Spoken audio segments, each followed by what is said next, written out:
Amis photographes, bonjour. Vous êtes sur la chaîne de Gérard Copin. Aujourd'hui, on parle de sortie photo et cela se passe à côté de Chamonix. Je suis actuellement ici debout sur le plus grand glacier existant encore en France. Je veux dire sous mes pieds. Il existe un énorme glacier qui date de plus de 10 000 ans, avant notre ère ou avant Jésus-Christ si vous préférez. Il faut savoir qu'avec le réchauffement climatique, depuis 2003, il perd 30 mètres par an de longueur, sachant que fin 1800, il est encore directement observable depuis Chamonix. Donc, aujourd'hui, on va aller faire une petite balade à l'intérieur de ce glacier, dans un décor onirique. Néanmoins, au préalable, je vous explique tout pour arriver jusqu'ici. Décryptage.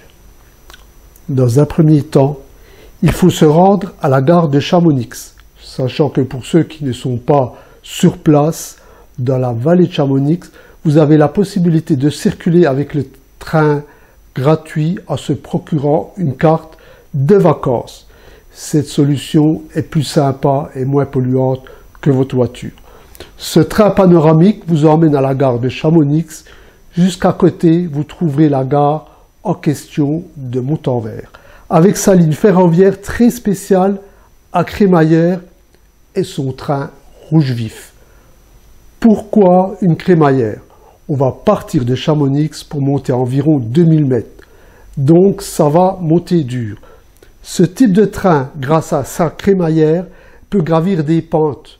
En fait, des roues motrices sont dentées. Elles viennent s'engrener sur le rail et grâce à ce système, il est possible de monter ou de descendre des pentes de 220%. Wow! Ensuite, après plus de 5 km de montée, vous arrivez à la fin de la ligne, le terminus. À présent, il va falloir descendre le flanc de montagne pour atteindre l'entrée du glacier. La descente se passe en deux temps. Une partie se fait en télécabine. Pour ceux qui n'aiment pas les sensations fortes, vous avez également la possibilité de descendre par le chemin. Autrement, avec la télécabine, j'avoue que c'est impressionnant, mais la vue est trop belle. Néanmoins, il n'est pas possible de prendre des photos en travers les vitres rayées. Ensuite, la deuxième descente se fait à pied grâce à des escaliers suspendus sur le flanc de montagne. C'est un peu long, soit 500 marches. Néanmoins, étant donné la vue imprenable, on ne voit pas le temps passer. Le spectacle est grandiose. Ensuite, vous arrivez à l'entrée du glacier. Attention, n'oubliez pas d'emporter la petite laine à l'intérieur du glacier. Au milieu de la glace, on avoisine les 0 degrés. Côté photo, je n'ai rien fait de transcendant. Entre photos et vidéos et de l'eau et casse-croûte, soit 5 kg de matériel à traîner, c'est un peu épuisant, surtout avec les 1000 marches entre montée et descente. L'esprit créatif en prend un coup et a du mal à se libérer. Maintenant, ce problème en photo est assez normal dans ce type de sortie grandiose, où on manque de temps. La lumière trop forte en milieu de journée donne des photos un peu contrastées avec moins de nuances. Les couleurs peuvent très rapidement passer à droite ou sortir de votre histogramme, sachant que ce problème n'est pas récupérable en post-traitement, je veux dire les blancs ou les couleurs cramées. L'idée serait de revenir en fin de journée, seulement le train à crémaillère ne circule plus. Ah oui, j'oubliais avant, la montagne que vous voyez au fond de la vallée s'appelle les Grandes Jorasses. Elle correspond à la face nord française. Elle culmine à plus de 4000 mètres avec son arête d'environ 1 km, une des plus difficiles à gravir. D'ailleurs, à ce sujet, en 50 ans, plus de 200 alpinistes ont disparu dans ces montagnes du Mont Blanc. Beaucoup de corps n'ont toujours pas été retrouvés. Il arrive avec le réchauffement climatique, parfois que les cadavres réapparaissent. Bon, assez parlé, c'est parti la montée, en espérant que la crémaillère tiendra le choc. C'est juste après.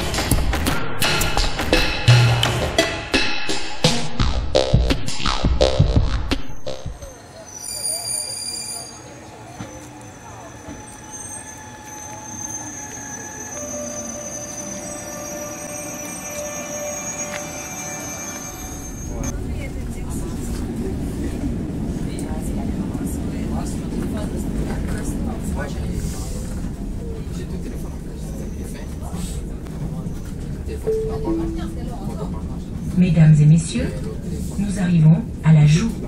Arrêt sur demande. Je sais pas comment tu fais pour t'arrêter, là, il n'y a rien pour appuyer. En même temps, c'est la joue.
me filmer un coup dans le carré. Un article, tu peux me filmer un coup dans le carré. Ouais, alors. Tu n'as rien à faire. Tu tiens la poignée, puis tu essaies de trouver la fenêtre dans le carré.